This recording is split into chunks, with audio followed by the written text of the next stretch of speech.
रेणुका का घमंड हुआ चकनाचूर, साइली के कदमों में झुकी सासू माँ। शुरुआत करते हैं उस मंजर से जिसकी कल्पना उड़ने की आशा के हर दर्शक ने न जाने कितनी रातों को की होगी। एक ऐसा दृश्य जो स्टार प्लस के इतिहास में सुनहरे अक्षरों में लिखा जाने वाला है। देशमुख निवास के उस आंगन में आज सन्नाटा इतना गहरा है कि अगर एक सुई भी गिरे तो उसकी गूंज दिल की धड़कनों को रोक दे। हमेशा अपने ताने और कड़वे बोलों से घर को सर पर उठाने वाली रेणुका आज पत्थर की मूर्ति बनी खड़ी है, और उसके ठीक सामने खड़ी है वो बहू जिसे उसने कभी बहू का दर्जा नहीं दिया, जिसे हमेशा फूल वाली कहकर अपमानित किया, यानी हमारी साइली। ये कोई साधारण दिन नहीं है, ये वो कयामत की रात है जब पाप का घड़ा भर चुका है और फूटने के लिए तैयार है। पूरे घर का माहौल ऐसा लग रहा है जैसे किसी ने हवा में से ऑक्सीजन खींच ली हो, और सांस लेना भी भारी पड़ रहा हो। परेश का चेहरा गुस्से से लाल है, इतना लाल कि शायद आज तक सचिन ने भी अपने बाबा को इस रूप में नहीं देखा होगा। वहीं घर का लाडला और रेणुका की आंखों का तारा तेजस किसी चोर की तरह सोफे के पीछे दुबक कर खड़ा है। उसकी आंखों में अब वो सर्जरी वाली पट्टी नहीं, बल्कि डर का नशा है, क्योंकि आज उसकी माँ की ये हालत उसी के कर्मों का फल है। रोशनी, जो अब तक समझ नहीं पा रही थी कि इस घर की राजनीति किस करवट बैठेगी, आज अवाक होकर अपनी सास को देख रही है। कहानी उस मोड़ पर आ खड़ी हुई है जहां रेणुका के पास अब भागने का कोई रास्ता नहीं बचा है। सालों से जिस अहंकार की मीनार पर चढ़कर वो साइली और सचिन पर हुक्म चलाती थी, आज वही मीनार उसकी आंखों के सामने ताश के पत्तों की तरह बिखर चुकी है। वजह है वो 25 लाख रुपयों का गबन जो रेणुका ने तेजस के लिए चुपके से किया था, ये सोचकर कि वो घर के गिरवी कागजात को बाद में छुड़ा लेगी और किसी को खबर भी नहीं होगी। लेकिन कहते हैं ना कि झूठ के पांव नहीं होते, और आज वो झूठ सबके सामने नंगा खड़ा है। बैंक के नोटिस ने जब परेश के हाथों को कांपने पर मजबूर कर दिया, तब जाकर रेणुका के चेहरे से वो नकाब उतरा जो उसने सालों से ओढ़ रखा था। आज पुलिस घर के दरवाजे पर नहीं है, लेकिन जो बेइज्जती इस चारदीवारी के अंदर हो रही है वो किसी जेल की सजा से कम नहीं है। परेश ने साफ लफ्जों में बिना किसी लाग लपेट के अपना फैसला सुना दिया है। उनका कहना है कि अगर इस घर को नीलाम होने से कोई बचा सकता है तो वो सिर्फ सचिन है, वही सचिन जिसे इस माँ ने हमेशा दुत्कारा। लेकिन सचिन ने भी आज अपनी जिद पकड़ ली है। उसका दिल आज पसीज नहीं रहा, क्योंकि बात अब सिर्फ पैसों की नहीं बल्कि साइली के आत्मसम्मान की है। सचिन ने अपनी शर्त रख दी है कि वो अपनी जमा पूंजी और अपनी टैक्सी बेचकर घर तो बचा लेगा, लेकिन उसके बदले उसे वो चाहिए जो आज तक इस घर में साइली को नहीं मिला, इज्जत। रेणुका की आंखों में आंसू हैं, लेकिन ये पश्चाताप के आंसू नहीं बल्कि अपनी हार की खीज है। उसे अपनी नाक कटती हुई महसूस हो रही है। उसके दिमाग में एक ही तूफान चल रहा है कि क्या वो सच में उस लड़की के आगे झुकेगी जो कल तक सड़कों पर फूल बेचती थी? क्या वो उस साइली से माफ़ी मांगेगी जिसे उसने रसोई से लेकर ड्राइंग रूम तक हर जगह जलील किया था? लेकिन परेश का अल्टीमेटम बहुत स्पष्ट है, या तो माफ़ी मांगो और साइली को घर की बड़ी बहू का मान दो, या फिर अपना बोरिया बिस्तर बांधकर उस घर से निकल जाओ जिसे तुमने बर्बाद कर दिया है। ये वो पल है जहां रेणुका का ममता और उसका अहंकार आमने सामने खड़े हैं। एक तरफ उसका लाडला बेटा तेजस है जो कर्जदारों के डर से कांप रहा है, और दूसरी तरफ उसका वो ईगो है जिसने उसे कभी झुकना नहीं सिखाया। कैमरे का फोकस रेणुका के कांपते हुए हाथों पर है, जो अपनी साड़ी के पल्लू को इतनी जोर से भींचे हुए हैं कि उंगलियां सफ़ेद पड़ गई हैं।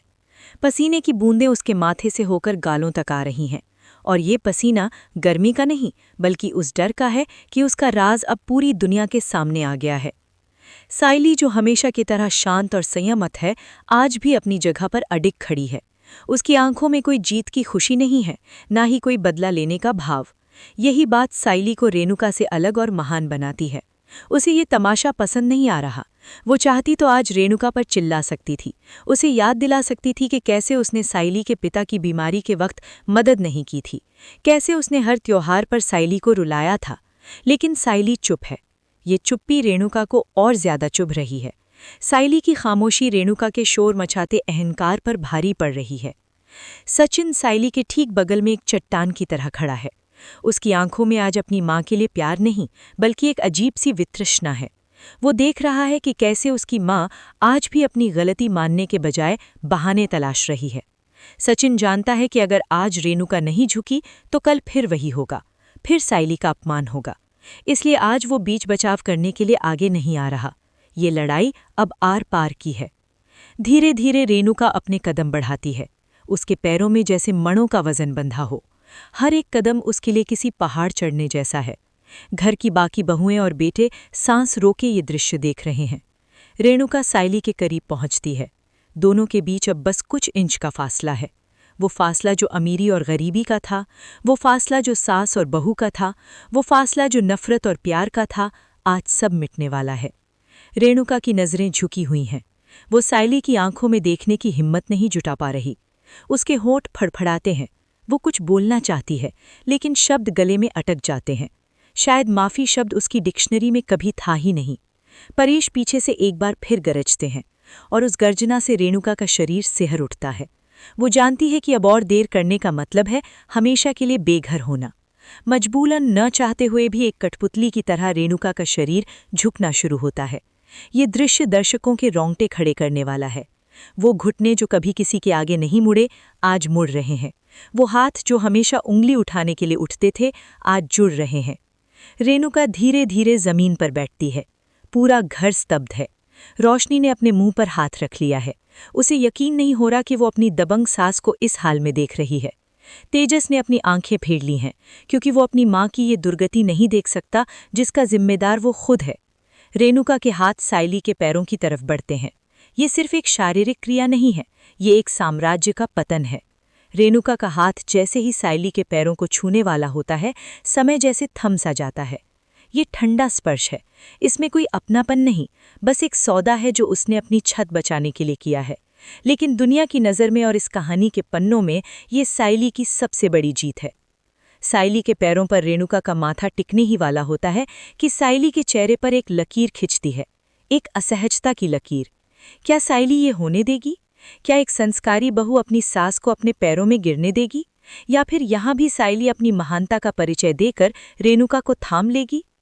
लेकिन कहानी यहाँ खत्म नहीं होती। ये तो बस शुरुआत है उस मानसिक द्वंद्व की जो अब रेणुका के दिमाग में चलने वाला है। माफ़ी मांगने के बाद का सन्नाटा माफ़ी मांगने से पहले के शोर से भी ज्यादा खतरनाक होता है। जैसे ही रेणुका झुकती है, उसके अंदर की नफरत और भी गाढ़ी हो जाती है। ये माफ़ी उसके लिए पश्चाताप नहीं, बल्कि एक अपमान का घूंट है जिसे वो पी तो रही है, लेकिन जिसे वो कभी पचा नहीं पाएगी। उसके दिमाग में उसी पल से साजिशों का नया जाल बुना जाने लगता है। वो मन ही मन कसम खाती है कि आज जिस तरह उसे सबके सामने जलील होना पड़ा है, उसका बदला वो साइली से सूद समेत लेगी। ये फेक माफ़ी आने वाले समय में साइली के लिए एक मीठा जहर बनने वाली है। उधर सचिन, जो ये सब देख रहा है, उसके मन में एक अजीब सी शांति है। उसे लगता है कि शायद अब उसकी माँ सुधर जाएगी। शायद अब उसे और साइली को वो हक मिलेगा जिसके वे हकदार हैं। सचिन का ये भोलापन और रेणुका की ये शातिर चाल आगे चलकर एक ऐसे तूफान को जन्म देने वाली है जो उड़ते हुए रिश्तों के पंख कतर देगा। इस पूरे घटनाक्रम में एक पात्र और है जिसका रोल बहुत महत्वपूर्ण होने वाला है, रोशनी। रोशनी ने आज अपनी सास की असलियत देख ली है। उसने देख लिया है कि कैसे रेणुका ने अपने ही बेटे तेजस को बचाने के लिए खुद को कुर्बान कर दिया, लेकिन सचिन के बलिदान की कोई कदर नहीं की। रोशनी के मन में साइली के लिए इज्जत और बढ़ गई है। जहां रोशनी पैसों और ब्यूटी पार्लर के सपनों में खोई रहती थी, आज उसे रिश्तों की असली अहमियत समझ आ रही है। वो देख रही है कि कैसे साइली बिना एक शब्द बोले इस घर की धुरी बनी हुई है। रोशनी का ये बदलता हुआ नजरिया आगे चलकर रेणुका के लिए मुसीबत खड़ी कर सकता है। अगर रोशनी और साइली एक हो गईं तो रेणुका इस घर में अकेली पड़ जाएगी, और यही डर अब रेणुका को सताने लगेगा। माफ़ी मांगने के बाद जब रेणुका खड़ी होती है तो उसकी नज़रें साइली से नहीं मिलती, बल्कि वो सीधे अपने कमरे की तरफ भागती है। दरवाज़ा जोर से बंद होता है और उस बंद दरवाजे के पीछे से रोने की नहीं, बल्कि सामान पटकने की आवाज़ें। हॉल में पसरा वो सन्नाटा रेणुका के जाने के बाद भी कम नहीं हुआ, बल्कि और गहरा हो गया है। उस बंद दरवाजे की गूंज अभी भी सबके कानों में बज रही है। परेश ने एक गहरी सांस ली, जैसे बरसों का कोई बोझ उनके सीने से उतर गया हो, लेकिन चेहरे पर चिंता की लकीरें अभी भी साफ हैं। उन्होंने अपनी सख्त निगाहें अब उस कोने में खड़े तेजस की तरफ घुमाई हैं, जो अब तक अपनी माँ के पल्लू के पीछे छिपा हुआ था। आज परेश की आंखों में अपने ऑफिसर बेटे के लिए कोई नरमी नहीं है। उनकी आवाज़ फिर से गूंजती है और वो तेजस को आखिरी चेतावनी देते हैं कि अगर अब उसने या उसकी वजह से घर पर कोई आंच आई तो उसे घर से निकालने में उन्हें एक पल भी नहीं लगेगा। तेजस, जो हमेशा अपनी माँ की शह पर शेर बना रहता था, आज भीगी बिल्ली बनकर चुपचाप अपने कमरे की तरफ खिसक लेता है। हॉल में अब सिर्फ सचिन और साइली बचे हैं। सचिन, जिसका दिल बाहर से सख्त लेकिन अंदर से मूंग जैसा है, साइली की तरफ देखता है। साइली की आंखों में नमी है। उसे अपनी जीत की खुशी नहीं, बल्कि घर के बिखरने का गम ज्यादा है। सचिन उसके पास आता है, लेकिन कुछ कहता नहीं। बस उसकी आंखों में वो आश्वासन है कि मैंने जो किया, तुम्हारे हक के लिए किया। साइली जानती है कि सचिन ने आज अपनी माँ से बगावत सिर्फ उसके मान सम्मान के लिए की है, और ये एहसास उसके दिल में सचिन के लिए इज्जत को और बढ़ा देता है। दोनों के बीच बिना बोले एक संवाद होता है, जो शायद किसी भी लव स्टोरी के डायलॉग से ज्यादा गहरा है। उधर रेणुका के कमरे के अंदर का नज़ारा किसी ज्वालामुखी के मुहाने जैसा है। वो पलंग पर बैठी है, बाल बिखरे हुए हैं और सांसें तेज चल रही हैं। उसने कमरे का सारा सामान बिखेर दिया है। साड़ियाँ जमीन पर पड़ी हैं और चूड़ियाँ टूटी हुई हैं। उसे साइली के पैरों की तरफ बढ़ता हुआ अपना हाथ याद आ रहा है, और हर बार वो याद उसे किसी बिच्छू के डंक की तरह चुभ रही है। वो आईने में अपनी शक्ल देखती है और खुद से बातें करने लगती है। ये रेणुका का वो रूप है जिसे दुनिया नहीं जानती। वो बुदबुदाती है कि परेश और सचिन ने उसे तोड़ कर रख दिया, लेकिन वो कांच की नहीं, लोहे की बनी है। उसे समझ आ गया है कि सीधे लड़कर वो साइली और सचिन को नहीं हरा सकती, क्योंकि अब परेश उनके साथ ढाल बनकर खड़े हैं। अगर वो अब भी चिल्लाएगी या ताने मारेगी तो उसे घर से निकाल दिया जाएगा। इसलिए रेणुका देशमुख अब अपनी रणनीति बदलेगी। वो तय करती है कि अब वो शेरनी बनकर शिकार नहीं करेगी, बल्कि गिरगिट बनकर रंग बदलेगी। वो नफरत को प्यार की चाशनी में डुबोकर परोसेगी। उसके चेहरे पर एक खौफनाक मुस्कान तैर जाती है, ऐसी मुस्कान जो गुस्से से ज्यादा डरावनी है। वो सोचती है, सचिन, तूने अपनी माँ को नहीं, अपनी दुश्मन को ललकारा है। अब देख मैं कैसे तेरी साइली को इस घर की नज़रों में गिराती हूँ, और वो भी बिना आवाज़ उठाए। ये माफ़ी का ड्रामा अब उसके लिए एक हथियार बन गया है। रात भारी मन से गुजरती है। किसी को भी ठीक से नींद नहीं आती। अगली सुबह जब सूरज निकलता है तो घर का माहौल देखकर सबको अपनी आंखों पर यकीन नहीं होता। अमूमन सुबह सुबह रेणुका की चिल्लाने की आवाज़ से सबकी नींद खुलती है, लेकिन आज रसोई से बर्तनों के खड़कने की नहीं, बल्कि पकवानों की खुशबू आ रही है। साइली जब डरते डरते किचन की तरफ जाती है तो वो देखती है कि रेणुका वहाँ पहले से मौजूद है, और वो साइली के लिए चाय बना रही है। ये दृश्य किसी चमत्कार से कम नहीं, या कहें किसी बड़े खतरे का संकेत है। साइली ठिठक जाती है। रेणुका पलटती है और उसके चेहरे पर वो पुरानी कड़वाहट नहीं, बल्कि एक ममतामयी, भले ही झूठी हो, मुस्कान है। वो साइली के हाथ में चाय का कप थमाते हुए कहती है, माफ़ कर दे मुझे बहू, कल मुझे अपनी गलती का एहसास हो गया। मैं ही गलत थी। साइली, जो दिल की साफ है, इस बदलाव को सच मान लेने की भूल कर सकती है। लेकिन क्या शेर कभी मांस खाना छोड़ता है? रेणुका का ये बदला हुआ रूप असल में मीठा जहर है। वो जानती है कि सचिन को पिघलाने का सबसे आसान तरीका है भावनात्मक ब्लैकमेल। नाश्ते की मेज पर जब सचिन आता है तो वो भी हैरान रह जाता है। रेणुका खुद अपने हाथों से सचिन की थाली परोसती है। वो सचिन के सिर पर हाथ फेरती है और रोनी सूरत बनाकर कहती है, हाय मेरे लाल, मैंने तुझ पर बहुत जुल्म किए हैं, मुझे माफ़ कर दे। अब से तू ही मेरा सब कुछ है। सचिन, जो बचपन से अपनी माँ के प्यार के लिए तरसा है, इस नाटक को समझ नहीं पाता। उसकी आंखों में आंसू आ जाते हैं। उसे लगता है कि कल के झगड़े ने सच में उसकी माँ को बदल दिया है। वो परेश की तरफ देखता है, मानो कह रहा हो कि देखो बाबा, आई बदल गई। परेश भी थोड़े संशय में है, लेकिन पत्नी का ये रूप देखकर उन्हें थोड़ी राहत मिलती है। लेकिन टेबल के दूसरे कोने पर बैठी रोशनी और साइली की नज़रें मिलती हैं। रोशनी, जो खुद एक चालाक खिलाड़ी रही है, रेणुका की इस चाल को भांप लेती है। उसे समझ आ जाता है कि सास का ये पवित्र अवतार किसी बड़े धमाके की तैयारी है। रोशनी जानती है कि रेणुका कभी अपनी हार नहीं मान सकती। ये सिर्फ एक सीज फायर है, ताकि वो अपनी सेना दोबारा तैयार कर सके। रेणुका का प्लान अब शुरू होता है। वो घर की सारी जिम्मेदारियां साइली को सौंपने का नाटक करती है। वो चाबियों का गुच्छा साइली के सामने रखती है और सबके सामने ऐलान करती है, आज से घर की मालकिन मैं नहीं, मेरी बड़ी बहू साइली है। ये सुनकर साइली घबरा जाती है। वो अभी इतनी बड़ी जिम्मेदारी लेने के लिए तैयार नहीं है, और यही रेणुका चाहती है।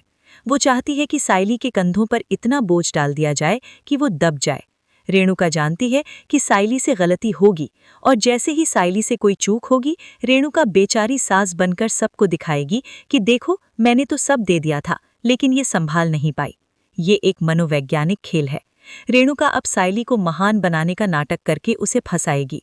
वो जानबूझकर ऐसी परिस्थितियां पैदा करेगी जहां साइली को सचिन और अपने काम के बीच चुनना पड़े। वो सचिन के सामने साइली की तारीफ करेगी, लेकिन पीठ पीछे उसके काम बिगाड़ेगी। उदाहरण के लिए, खाने में नमक ज्यादा डाल देना और फिर कहना, अरे साइली, शायद तू भूल गई होगी, ताकि सचिन को लगे कि साइली लापरवाह हो रही है। जैसे जैसे दिन बीतते हैं, रेणुका का ये नया अवतार सचिन को पूरी तरह अपने वश में कर लेता है। अब सचिन साइली से ज्यादा अपनी माँ की सुनने लगता है, क्योंकि उसे लगता है कि माँ अब सुधर गई है और उसे सहारे की जरूरत है। रेणुका धीरे धीरे सचिन के कान भरना शुरू करती है, बहुत प्यार से। वो कहती है, सचिन, साइली बेचारी कितना काम करती है, तू उसे बाहर क्यों भेजता है? उसे घर पर आराम करने दे। इसका मकसद साइली को उसके फूलों के काम से दूर करना और उसकी आर्थिक आज़ादी यानी फाइनेंशियल इंडिपेंडेंस को खत्म करना है। साइली को ये महसूस होने लगता है कि घर में उसके खिलाफ एक अदृश्य दीवार खड़ी की जा रही है, जो ईंट पत्थर की नहीं बल्कि झूठी मिठास की बनी है। वो सचिन को समझाने की कोशिश करती है कि कुछ गड़बड़ है, लेकिन सचिन अब माँ के त्याग के आगे साइली की बातों को शक की नज़र से देखने लगता है। तुझे क्या हो गया है साइली? आई बदल गई हैं और तू अभी भी पुरानी बातें पकड़े बैठी है। सचिन का ये वाक्य साइली के दिल को तोड़ देता है। यही तो रेणुका की जीत है, फूट डालो और राज करो। लेकिन कहानी में एक ट्विस्ट अभी बाकी है। रोशनी, जो अब तक खामोश थी, वो रेणुका के कमरे के बाहर से गुजरते हुए कुछ ऐसा सुन लेती है जो उसके पैरों तले जमीन खिसका देगा। रेणुका फोन पर किसी अपनी सहेली या शायद किसी तांत्रिक या षड्यंत्रकारी रिश्तेदार से बात कर रही है। वो हंसते हुए कह रही है, अरे चाबी तो दे दी, लेकिन तिजोरी खाली है। अब देखना, जब दिवाली पर खर्चे की बात आएगी तो ये महारानी साइली कैसे मुंह के बल गिरेगी। सचिन के नाम पर जो लोन मैंने लिया था, उसके कागज मैंने साइली के कपड़ों में छिपा दिए हैं। जब वो मिलेंगे तो सचिन सोचेगा कि साइली ने उसे धोखा दिया है। रोशनी का मुंह खुला का खुला रह जाता है। ये साजिश इतनी गहरी है कि इससे न सिर्फ साइली और सचिन का रिश्ता टूटेगा, बल्कि साइली की इमेज भी हमेशा के लिए दागदार हो जाएगी। रोशनी अब धर्म संकट में है। क्या वो जाकर साइली को बताएगी? लेकिन साइली और सचिन उस पर भरोसा क्यों करेंगे? रोशनी का पिछला रिकॉर्ड भी तो अच्छा नहीं है। यहीं से शुरू होता है असली सस्पेंस। क्या रोशनी अपनी जेठानी को बचाने के लिए खुद को खतरे में डालेगी या फिर तमाशा देखेगी? उधर साइली के कमरे के अंदर का नज़ारा किसी ज्वालामुखी के मुहाने जैसा है। वो पलंग पर बैठी है, बाल बिखरे हुए हैं और सांसें तेज चल रही हैं। उसने कमरे का सारा सामान बिखेर दिया है। साड़ियाँ जमीन पर पड़ी हैं और चूड़ियाँ टूटी हुई हैं। उसे साइली के पैरों की तरफ बढ़ता हुआ अपना हाथ याद आ रहा है और हर बार वो याद उसे किसी बिच्छू के डंक की तरह चुभ रही है। वो आईने में अपनी शक्ल देखती है और खुद से बातें करने लगती है। ये रेणुका का वो रूप है जिसे दुनिया नहीं जानती। वो बुदबुदाती है कि परेश और सचिन ने उसे तोड़ कर रख दिया, लेकिन वो कांच की नहीं, लोहे की बनी है। उसे समझ आ गया है कि सीधे लड़कर वो साइली और सचिन को नहीं हरा सकती, क्योंकि अब परेश उनके साथ ढाल बनकर खड़े हैं। अगर वो अब भी चिल्लाएगी या ताने मारेगी तो उसे घर से निकाल दिया जाएगा। इसलिए रेणुका देशमुख अब अपनी रणनीति बदलेगी। वो तय करती है कि अब वो शेरनी बनकर शिकार नहीं करेगी, बल्कि गिरगिट बनकर रंग बदलेगी। वो नफरत को प्यार की चाशनी में डुबोकर परोसेगी। उसके चेहरे पर एक खौफनाक मुस्कान तैर जाती है, ऐसी मुस्कान जो गुस्से से ज्यादा डरावनी है। वो सोचती है, सचिन, तूने अपनी माँ को नहीं, अपनी दुश्मन को ललकारा है। अब देख मैं कैसे तेरी साइली को इस घर की नज़रों में गिराती हूँ, और वो भी बिना आवाज़ उठाए। ये माफ़ी का ड्रामा अब उसके लिए एक हथियार बन गया है। रात भारी मन से गुजरती है। किसी को भी ठीक से नींद नहीं आती। अगली सुबह जब सूरज निकलता है तो घर का माहौल देखकर सबको अपनी आंखों पर यकीन नहीं होता। अमूमन सुबह सुबह रेणुका की चिल्लाने की आवाज़ से सबकी नींद खुलती है, लेकिन आज रसोई से बर्तनों के खड़कने की नहीं बल्कि पकवानों की खुशबू आ रही है। साइली जब डरते डरते किचन की तरफ जाती है तो वो देखती है कि रेणुका वहां पहले से मौजूद है और वो साइली के लिए चाय बना रही है। ये दृश्य किसी चमत्कार से कम नहीं, या कहें किसी बड़े खतरे का संकेत है। साइली ठिठक जाती है। रेणुका पलटती है और उसके चेहरे पर वो पुरानी कड़वाहट नहीं बल्कि एक ममतामयी, भले ही झूठी हो, मुस्कान है। वो साइली के हाथ में चाय का कप थमाते हुए कहती है, माफ कर दे मुझे बहू, कल मुझे अपनी गलती का एहसास हो गया, मैं ही गलत थी। साइली, जो दिल की साफ है, इस बदलाव को सच मान लेने की भूल कर सकती है। लेकिन क्या शेर कभी मांस खाना छोड़ता है? रेणुका का ये बदला हुआ रूप असल में मीठा जहर है। वो जानती है कि सचिन को पिघलाने का सबसे आसान तरीका है भावनात्मक ब्लैकमेल। नाश्ते की मेज पर जब सचिन आता है तो वो भी हैरान रह जाता है, रेणुका खुद अपने हाथों से सचिन की थाली परोसती है।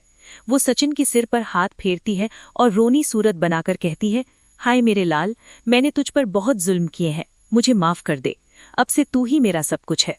सचिन, जो बचपन से अपनी माँ के प्यार के लिए तरसा है। कमरे के अंदर का तापमान अचानक बढ़ गया है, मानो किसी ने बारूद के ढेर पर माचिस की तीली फेंक दी हो।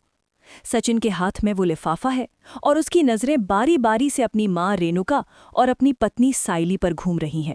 रेणुका, जो एक मंझे हुए कलाकार की तरह अपने आंसू बहा रही है, अपनी छाती पीटते हुए कह रही है कि साइली, मैंने तो तुझे ये कागज जलाकर राख करने को कहा था, ताकि सचिन को इस कर्ज के बारे में पता न चले और उसका दिल न दुखे, लेकिन तूने इसे संभाल कर रखा। क्या तू मेरे बेटे को मेरे खिलाफ भड़काना चाहती है? रेणुका का ये दांव इतना सटीक है कि एक पल के लिए साइली भी सन्न रह जाती है। उसे अपनी सफाई में क्या कहना है ये सूझ ही नहीं रहा, क्योंकि वो जानती ही नहीं थी कि लिफाफे में क्या है और ये उसके अलमारी में कैसे आया। सचिन का चेहरा गुस्से से लाल नहीं बल्कि दर्द से भरा हुआ है। उसे लग रहा है कि उसकी पत्नी और माँ के बीच वो पिस रहा है। वो साइली की आंखों में देखता है, जहां हमेशा उसे सच्चाई दिखती थी, लेकिन आज रेणुका के शब्दों ने उस सच्चाई पर शक की धूल चढ़ा दी है। सचिन कड़क आवाज में पूछता है, साइली, सच बोल, क्या आई ने तुझे ये कागज दिए थे? साइली का नहीं बहुत धीमा निकलता है, जो रेणुका के शोर के आगे दब जाता है। ठीक उसी वक्त, जब लगता है कि सचिन का गुस्सा फूट पड़ेगा और वो साइली पर चिल्ला देगा, कमरे के दरवाजे पर एक परछाई उभरती है। ये रोशनी है। रोशनी, जो अब तक इस खेल को दूर से देख रही थी, जानती है कि अगर आज साइली गिर गई तो कल रेणुका का अगला निशाना वो खुद होगी। रोशनी जानती है कि दुश्मन का दुश्मन दोस्त होता है। वो कमरे के अंदर आती है, उसके चेहरे पर एक अजीब सी गंभीरता है। वो सीधे सचिन के पास जाती है और उसके हाथ से वो लिफाफा छीन लेती है। रेणुका की धड़कनें रुक जाती हैं। क्या रोशनी उसका भांडा फोड़ देगी? क्या रोशनी बता देगी कि उसने रेणुका को फोन पर बात करते सुना था? लेकिन रोशनी कच्ची खिलाड़ी नहीं है। वो जानती है कि बिना सबूत के सचिन अपनी सुधरी हुई माँ के खिलाफ एक शब्द नहीं सुनेगा। इसलिए रोशनी एक अलग चाल चलती है। वो कागज को गौर से देखती है और फिर हंसने लगती है। उसकी हंसी कमरे के तनाव को काट देती है। वो कहती है, अरे सचिन भाऊ, आप भी किन बातों में आ गए? और सासू माँ, आप भी ना, ये कागज तो रद्दी है। रोशनी का ये वाक्य किसी बम धमाके से कम नहीं है। रेणुका की आंखों में सवाल है, ये क्या बकवास कर रही है? रोशनी बड़ी चालाकी से बात को घुमाती है। अरे देखिए तो सही, इस कागज पर जो तारीख है वो पुरानी है, और ये लोन के ओरिजिनल पेपर्स नहीं बल्कि उसकी फोटोकॉपी का भी ड्राफ्ट है। मुझे लगता है घर की सफाई करते वक्त रद्दी वाले के पास जाने वाले कागज गलती से साइली दीदी की अलमारी में कपड़ों के बीच दब गए होंगे। इसमें इतना हंगामा क्यों? रोशनी ने बड़ी खूबसूरती से झूठ बोला। ना तो साइली को दोषी बताया और ना ही सीधे तौर पर रेणुका पर इल्जाम लगाया। उसने इसे गलती का नाम देकर बात को रफा दफा कर दिया। सचिन, जो अंदर से यही चाहता था कि साइली गलत ना हो, राहत की सांस लेता है। उसे रोशनी की बात में तर्क दिखता है। वो कागज को फाड़कर डस्टबिन में डाल देता है और कहता है, छोड़ो इन बातों को, मेरा दिमाग वैसे ही खराब है। आई, तू रो मत, और साइली, तू भी ध्यान रखा कर। सचिन कमरे से बाहर चला जाता है। सचिन के जाते ही कमरे का माहौल पूरी तरह बदल जाता है। अब वहां कोई पुरुष नहीं है, सिर्फ 3 औरतें और उनके बीच का मौन युद्ध। साइली अब भी हैरान है कि रोशनी ने उसे क्यों बचाया। वो रोशनी की तरफ कृतज्ञता से देखती है, लेकिन रोशनी उसकी तरफ नहीं देख रही। रोशनी की नजरें सीधे रेणुका की आंखों में गड़ी हैं। रेणुका का चेहरा गुस्से से तमतमाया हुआ है। उसका बनाया हुआ ताश का महल रोशनी की एक फूंक से उड़ गया है। रेणुका दांत पीसते हुए रोशनी के पास आती है और फुसफुसाते हुए कहती है, तूने ये क्या किया? मेरे मामले में टांग अड़ाने की हिम्मत कैसे हुई तेरी? रोशनी, जो अब डरने वाली नहीं है, अपनी सास के कान के पास जाकर धीरे से कहती है, सासू माँ, टांग नहीं अड़ाई, बल्कि आपको गिरने से बचाया है। अगर सचिन भाऊ उस कागज की जांच कर लेते तो पता चल जाता कि वो कागज अभी हाल ही में प्रिंट हुए हैं, पुरानी तारीख नहीं थी उस पर। आपका खेल खुल जाता। शुक्र मनाइए कि मैंने बात संभाल ली। रोशनी का ये तेवर देखकर रेणुका सन्न रह जाती है। उसे एहसास होता है कि अब इस घर में एक नहीं बल्कि 2-2 बहुएं उसके खिलाफ खड़ी हो रही हैं। रोशनी वहां से मुस्कुराते हुए निकल जाती है और साइली को भी अपने साथ ले जाती है। बाहर आकर साइली रोशनी का हाथ पकड़ती है और पूछती है, रोशनी, तूने झूठ क्यों बोला? वो कागज रद्दी नहीं थे, मुझे पता है। तूने मुझे क्यों बचाया? रोशनी साइली की ओर देखती है और पहली बार उसके चेहरे पर साइली के लिए एक सच्चा भाव आता है। वो कहती है, दीदी, क्योंकि मैं जानती हूं कि इस घर में अगर हम दोनों एक दूसरे का साथ नहीं देंगी तो ये सासू माँ हमें एक एक करके चबा जाएंगी। आज आप फंसी थीं, कल मैं फंसूंगी। अब हमें साथ मिलकर खेलना होगा। यहां से कहानी में एक नया गठबंधन बनता है, साइली और रोशनी की टीम। ये टीम रेणुका के लिए सबसे बड़ा खतरा बनने वाली है। लेकिन रेणुका हार मानने वालों में से नहीं है। कमरे में अकेली खड़ी रेणुका शीशे में अपना अक्स देखती है और कसम खाती है कि वो रोशनी और साइली की इस नई दोस्ती को तोड़कर रहेगी। उसे समझ आ गया है कि छोटे मोटे झगड़ों से काम नहीं बनेगा। अब उसे कुछ बड़ा करना होगा, कुछ ऐसा जिससे पूरे समाज के सामने साइली की बदनामी हो। उसकी नज़र दीवार पर टंगे कैलेंडर पर पड़ती है। अगले हफ्ते वट सावित्री पूजा है। रेणुका की आंखों में चमक आ जाती है। ये वही मौका है जिसका उसे इंतजार था। वट सावित्री, जहां सुहागनी अपने पति की लंबी उम्र के लिए व्रत रखती हैं। रेणुका एक ऐसा प्लान बनाती है जो साइली के चरित्र और उसके संस्कारों पर सवाल खड़ा कर देगा।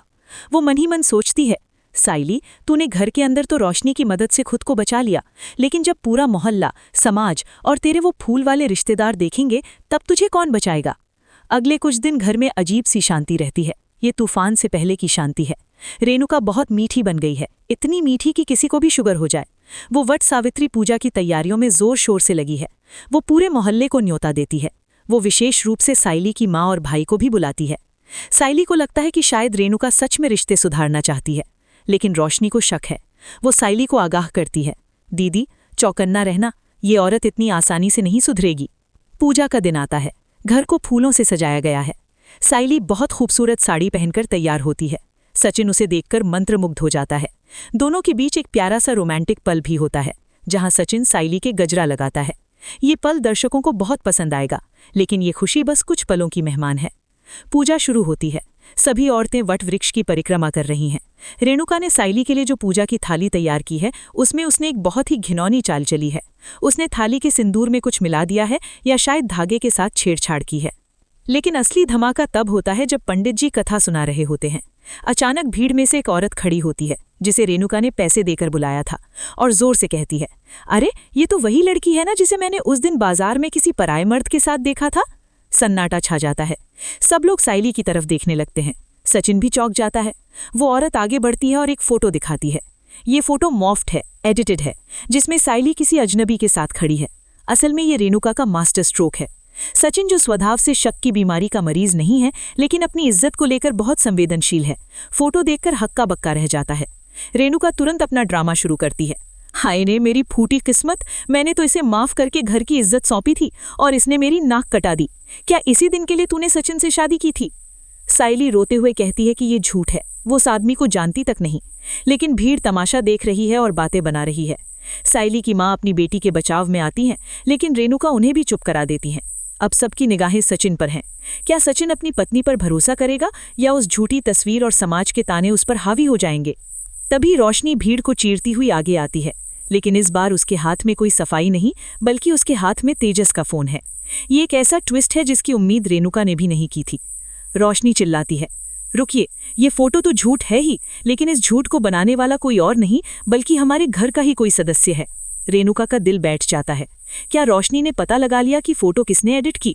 दरअसल तेजस, जो कंप्यूटर का जानकार है, उसने ही अपनी माँ के कहने पर यह फोटो बनाई थी, और रोशनी ने बड़ी चालाकी से उसका फोन अनलॉक करके वो सबूत देख लिया था।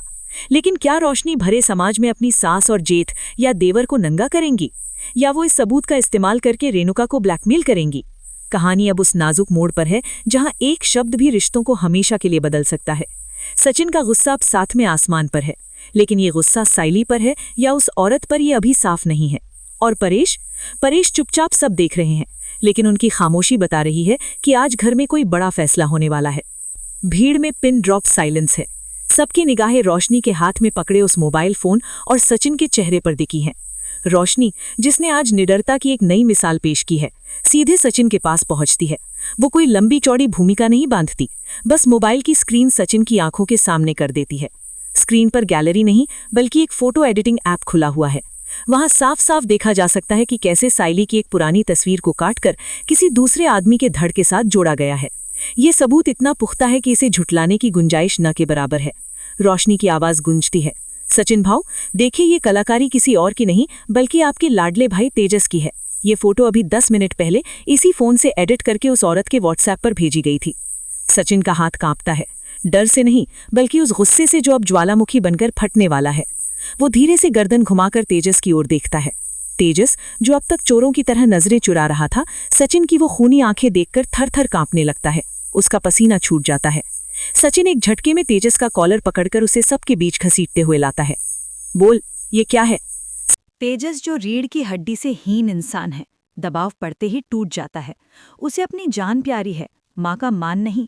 वो भरे समाज में गिड़गिड़ाते हुए चिल्लाता है, दादा मुझे मत मारो, मैंने कुछ नहीं किया, ये सब आई का प्लान था। आई ने मुझे कहा था कि अगर मैंने ये फोटो नहीं बनाई तो वो मुझे घर से निकाल देंगी। सब आई ने करवाया है। तेजस का ये कबूलनामा रेणुका के ताबूत में आखिरी कील साबित होता है। रेणुका जो अब तक बेचारी सास का नाटक कर रही थी, सन्न रह जाती है। उसका अपना ही बेटा, जिसके लिए उसने ये सारा प्रपंच रचा, उसी ने उसे सबके सामने नंगा कर दिया। वहां खड़ी औरतों के बीच फुसफुसाहट शुरू हो जाती है। कैसी माँ है ये, अपनी ही बहू की इज्जत उछाल दी। छी, लानत है ऐसी औरत पर। ये ताने अब रेणुका के कानों में पिघले हुए शीशे की तरह उतर रहे हैं। वो औरत जो साइली पर कीचड़ उछालने आई थी, माहौल बिगड़ता देख वहां से खिसकने की कोशिश करती है, लेकिन रोशनी उसका रास्ता रोक लेती है। रोशनी उसे कहती है, जाना मत, अपना इनाम तो लेती जा। डर के मारे वो औरत भी चिल्लाने लगती है, मुझे जाने दो, मुझे इस रेणुका जी ने 5,000 रुपये दिए थे ये सब बोलने के लिए। अब दूध का दूध और पानी का पानी हो चुका है। सचिन धीरे धीरे अपनी माँ की तरफ बढ़ता है। उसकी चाल में वो तेजी नहीं है, बल्कि एक भारीपन है, जैसे कोई लाश ढो रहा हो, अपने विश्वास की लाश। रेणुका पीछे हटती है, दीवार से जा टकराती है। आज उसके पास कोई बहाना नहीं है, कोई झूठ नहीं है जो उसे बचा सके। सचिन रेणुका की आंखों में आंखें डालकर एक ऐसा सवाल पूछता है जो वहां मौजूद हर दिल को चीर देता है। क्यों आई? क्यों? मैंने अपनी टैक्सी बेच दी, अपनी जान गिरवी रख दी, सिर्फ तेरे इस घर और तेरे लाडले बेटे की इज्जत बचाने के लिए। और तूने बदले में क्या किया? मेरी पत्नी जो तुझे अपनी माँ मानकर पूछती रही, उसकी इज्जत सरेआम नीलाम कर दी। क्या बिगाड़ा था साइली ने तेरा? सिर्फ यही कि वो गरीब घर की है। सचिन का गला भर आता है, उसकी आंखों से आंसू बहने लगते हैं। ये एक बेटे का दुख नहीं, एक मर्द की पराजय है जिसे उसकी अपनी माँ ने छल दिया है। साइली जो अब तक बुत बनी खड़ी थी, सचिन का ये दर्द देख नहीं पाती। वो दौड़कर आती है और सचिन का हाथ पकड़ लेती है, मानो उसे टूटने से बचा रही हो। लेकिन आज सचिन रुकने वाला नहीं है। वो साइली का हाथ थामता है और उसे सबके बीच ले जाकर खड़ा करता है। वो अपनी जेब से रुमाल निकालता है और साइली के आंसुओं को पोंछता है। ये दृश्य सिंबॉलिक है। सचिन अब साइली के सम्मान का रक्षक बन चुका है। वो पूरी भीड़ की तरफ मुखातिब होकर कहता है, मेरी पत्नी पर उंगली उठाने से पहले अपनी गिरेबान में झांकना। ये फोटो झूठ है, लेकिन मेरी माँ की असलियत आज सच है। साइली इस घर की लक्ष्मी है, और जिसने आज इसका अपमान किया है वो आज के बाद मेरी माँ कहलाने के लायक नहीं है। सचिन का ये फैसला, माँ से रिश्ता तोड़ने का ऐलान, आसमान में बिजली कड़कने जैसा असर करता है। रेणुका जमीन पर बैठ जाती है। उसने सोचा था कि वो साइली को निकालेगी, लेकिन आज उसने अपना बेटा खो दिया। लेकिन कहानी का असली क्लाइमैक्स अभी आना बाकी है। परेश देशमुख, जो पूरे तमाशे के दौरान खामोश थे, अब आगे आते हैं। उनकी खामोशी टूटने का मतलब है प्रलय। वो रेणुका के पास जाते हैं। उनका चेहरा भावहीन है, जो गुस्से से ज्यादा खतरनाक है। वो रेणुका को हाथ पकड़कर खड़ा करते हैं। सबको लगता है कि शायद वो अपनी पत्नी का पक्ष लेंगे या बात को रफा दफा करेंगे, लेकिन परेश रेणुका को ले जाकर साइली के ठीक सामने खड़ा कर देते हैं। उनकी आवाज़ भारी और सख्त है। रेणुका, तूने आज मर्यादा की सारी सीमाएं लांघ दी। तूने सिर्फ एक बहू को बदनाम नहीं किया, तूने मातृत्व शब्द को कलंकित किया है। अगर तू इस घर की छत के नीचे एक पल भी और रहना चाहती है तो तुझे अभी इसी वक्त इन सैकड़ों लोगों के सामने साइली के पैरों में गिरकर माफी मांगनी होगी। रेणुका की आंखें फटी की फटी रह जाती हैं। माफी? वो भी साइली से, और वो भी इतने लोगों के सामने? उसका अहंकार उसे रोकता है। वो परेश की तरफ देखती है, उम्मीद करती है कि वो मजाक कर रहे हैं, लेकिन परेश की आंखों में अंगारे हैं। वो कहते हैं, झुक रेणुका, वरना आज ये दरवाज़ा तेरे लिए हमेशा के लिए बंद हो जाएगा। और याद रखना, तेजस भी तुझे सहारा नहीं देगा, वो खुद मेरे टुकड़ों पर पलता है। रेणुका चारों तरफ देखती है। तेजस मुंह छिपाए खड़ा है। सचिन नफरत से देख रहा है। रोशनी के चेहरे पर विजय की मुस्कान है। और साइली अभी भी सर झुकाए खड़ी है। रेणुका के पास कोई विकल्प नहीं बचता। उसका गुरूर, उसकी अकड़, उसकी साजिशें सब आज हार गईं। कांपते हुए घुटनों के साथ भरी महफिल में रेणुका धीरे धीरे नीचे झुकती है। ये वही दृश्य है जो कुछ दिन पहले एक बंद कमरे में हुआ था, लेकिन आज ये खुले आसमान के नीचे हो रहा है। रेणुका का माथा जैसे ही साइली के पैरों को छूता है, साइली पीछे हट जाती है। साइली उसे पकड़कर उठा लेती है। साइली का ये बड़प्पन रेणुका के गाल पर किसी तमाचे से भी ज्यादा जोर से लगता है। साइली रोते हुए कहती है, बाबा, आई को शर्मिंदा मत कीजिए, माँ भगवान होती है। साइली के ये शब्द भीड़ में खड़े लोगों की आंखों में आंसू ला देते हैं। सब साइली की जय जयकार करने लगते हैं। ऐसी होती है बहू, ये तो देवी है। ये शब्द रेणुका के लिए किसी तेजाब से कम नहीं है। वो जीत कर भी हार गई है और साइली हार कर भी जीत गई है। मेहमानों के जाने के बाद घर का दरवाज़ा बंद होता है। अब घर में सिर्फ परिवार है। परेश रेणुका की तरफ मुड़ते हैं और अपना अंतिम फैसला सुनाते हैं। रेणुका, साइली ने तुझे दुनिया के सामने माफ़ कर दिया होगा, लेकिन मैं तुझे माफ़ नहीं कर सकता। आज से इस घर की तिजोरी की चाबी, घर के फैसले और रसोई का हक सब साइली के पास होगा। तू इस घर में रहेगी, लेकिन एक सदस्य की तरह नहीं, बल्कि एक मूक दर्शक की तरह। तेरा अधिकार खत्म। रेणुका बेजान होकर अपने कमरे की तरफ बढ़ती है, लेकिन जाने से पहले वो एक पल के लिए रुकती है और रोशनी को देखती है। रोशनी की आंखों में एक चुनौती है, अगली बारी किसकी? रोशनी ने अपनी जगह पक्की कर ली है, लेकिन क्या वो जानती है कि घायल नागिन और भी खतरनाक होती है? रात हो चुकी है। सचिन साइली की गोद में सर रखकर लेटा है, जैसे कोई बच्चा सुकून तलाश रहा हो। साइली उसके बालों में उंगलियां फेर रही है। दोनों के बीच कोई बात नहीं होती, लेकिन उनका रिश्ता आज लोहे जैसा मजबूत हो चुका है। पर अंधेरे कमरे में बैठी रेणुका शांत नहीं है। अपमान की आग उसे जला रही है। वो अपने फ़ोन पर एक नंबर मिलाती है। ये नंबर किसी वकील का नहीं और ना ही किसी रिश्तेदार का है। ये नंबर उसके अतीत से जुड़े किसी ऐसे शख्स का है जिसका नाम सुनकर परेश देशमुख के भी होश उड़ जाएंगे। रेणुका धीरे से कहती है, हेलो, मुझे तुम्हारी मदद चाहिए, इस देशमुख परिवार को जड़ से उखाड़ने के लिए। कौन है ये रहस्यमयी शख्स, और क्या रोशनी और साइली की दोस्ती इस नए तूफान को झेल पाएगी? उड़ने की आशा में अब रिश्तों की उड़ान नहीं, बल्कि अस्तित्व की जंग शुरू होने वाली है। रात का वो पहर जब दुनिया गहरी नींद में होती है, देशमुख निवास में आज कोई सो नहीं रहा है। रेणुका द्वारा मिलाए गए उस रहस्यमयी फ़ोन कॉल के बाद की खामोशी में एक अजीब सी बेचैनी है। वो कॉल महज एक बातचीत नहीं थी, बल्कि आने वाले महायुद्ध का शंखनाद था। फ़ोन रखने के बाद रेणुका के चेहरे पर जो मुस्कान तैर रही है, वो किसी साधारण महिला की नहीं, बल्कि एक हारी हुई रानी की है, जो अपना साम्राज्य वापस पाने के लिए अब किसी भी हद तक जाने को तैयार है। सवाल ये उठता है कि आखिर वो कौन शख्स है जिसे रेणुका ने याद किया है? क्या वो उसका कोई पुराना प्रेमी है, कोई ऐसा रिश्तेदार जिससे परेश की पुरानी दुश्मनी है, या तेजस, जो रीढ़ की हड्डी से हीन इंसान है, दबाव पड़ते ही टूट जाता है। उसे अपनी जान प्यारी है, माँ का मान नहीं। वो भरे समाज में गिड़गिड़ाते हुए चिल्लाता है, दादा, मुझे मत मारो, मैंने कुछ नहीं किया, ये सब आई का प्लान था। आई ने मुझे कहा था कि अगर मैंने ये फोटो नहीं बनाई तो वो मुझे घर से निकाल देंगी। सब आई ने करवाया है।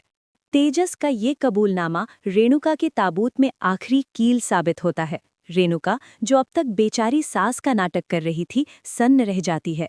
उसका अपना ही बेटा, जिसके लिए उसने ये सारा प्रपंच रचा, उसी ने उसे सबके सामने नंगा कर दिया। वहां खड़ी औरतों के बीच फुसफुसाहट शुरू हो जाती है। कैसी माँ है ये, अपनी ही बहू की इज्जत उछाल दी। छी, लानत है ऐसी औरत पर। ये ताने अब रेणुका के कानों में पिघले हुए शीशे की तरह उतर रहे हैं। वो औरत जो साइली पर कीचड़ उछालने आई थी, माहौल बिगड़ता देख वहां से खिसकने की कोशिश करती है, लेकिन रोशनी उसका रास्ता रोक लेती है। रोशनी उसे कहती है, जाना मत, अपना इनाम तो लेती जा।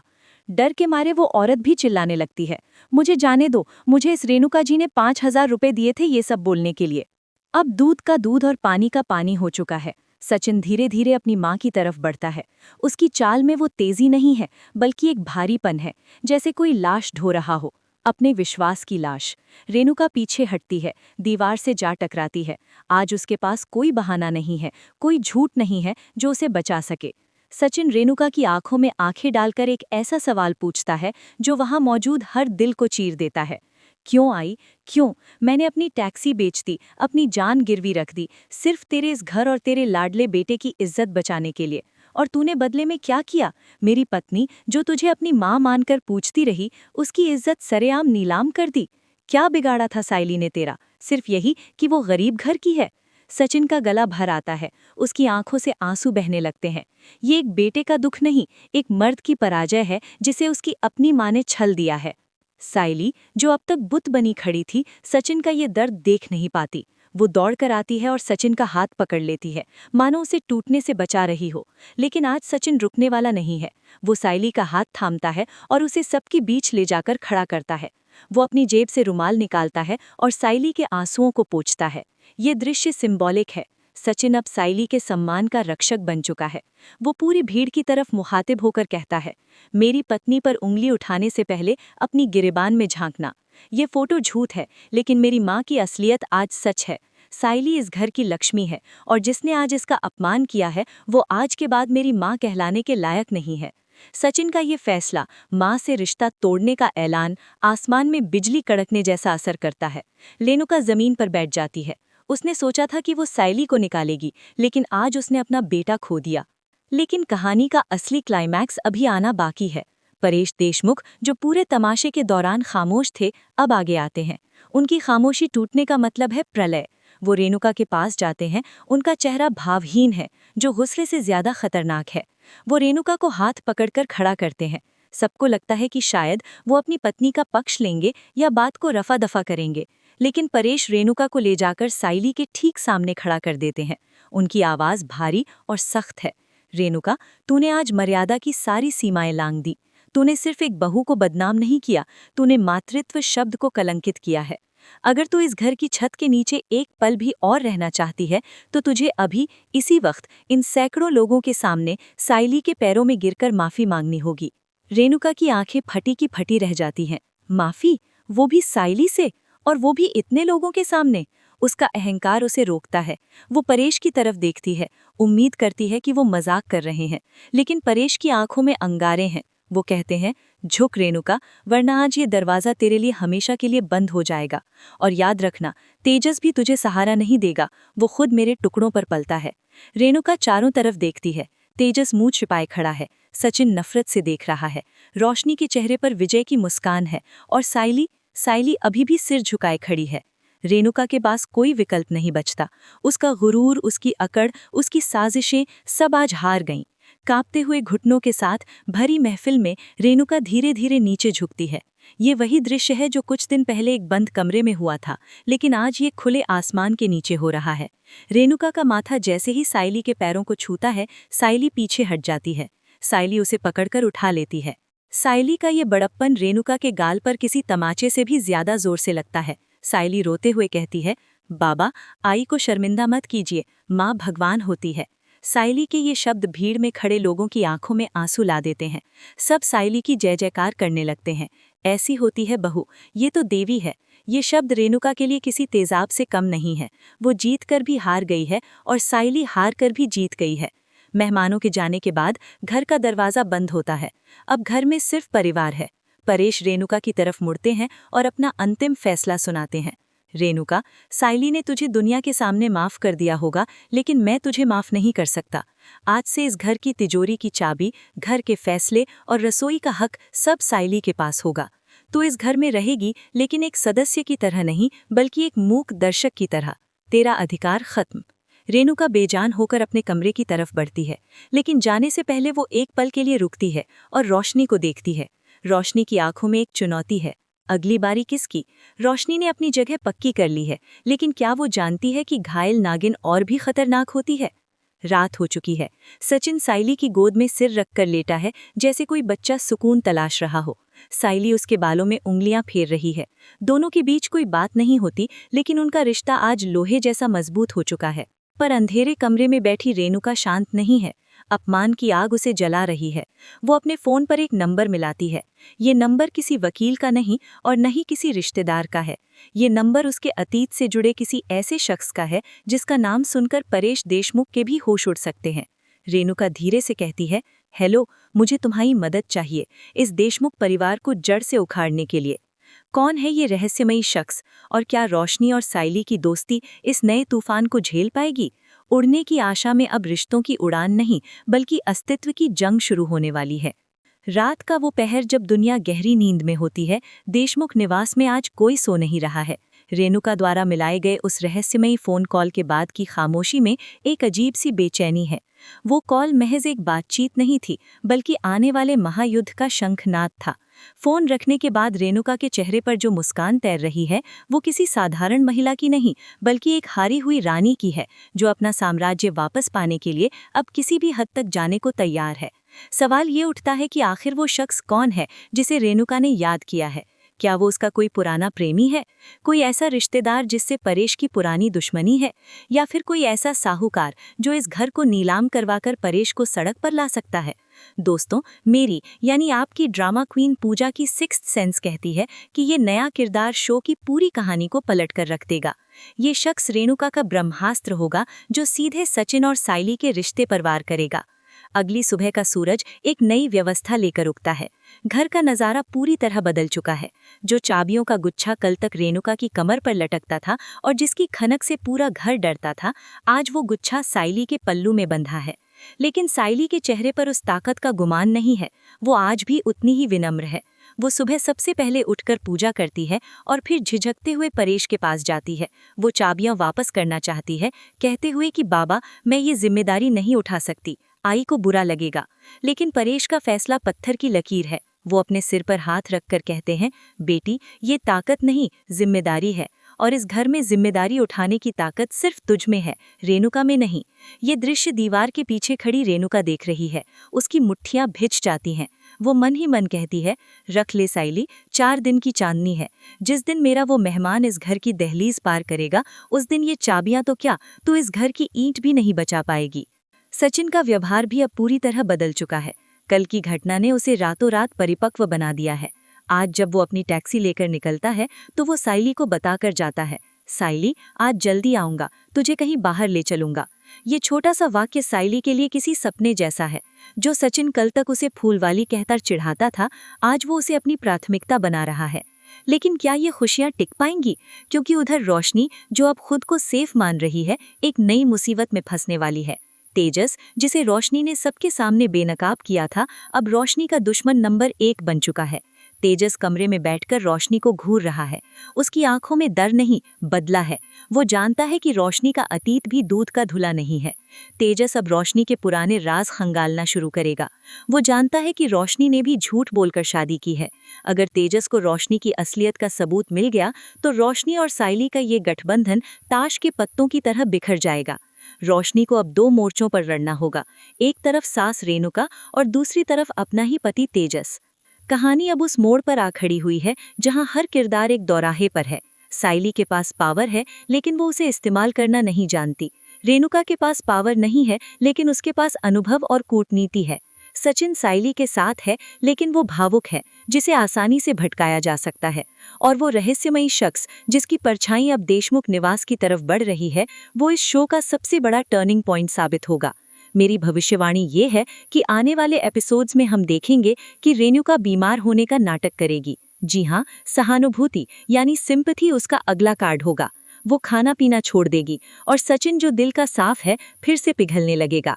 साइली को कठोर साबित करने के लिए रेणुका खुद को पीड़ित दिखाएगी। दोस्तों, उड़ने की आशा अब सिर्फ एक शो नहीं बल्कि जज्बातों का ऐसा बवंडर बन चुका है जहां हर रोज रिश्ते बनते और बिगड़ते हैं। रेणुका की ये हार अंत नहीं बल्कि एक नए और भी खतरनाक खेल की शुरुआत है। क्या साइली अपनी सादगी से रेणुका की साजिशों को हरा पाएगी? क्या रोशनी अपनी चालाकी से खुद को बचा पाएगी? और कौन है वो रहस्यमयी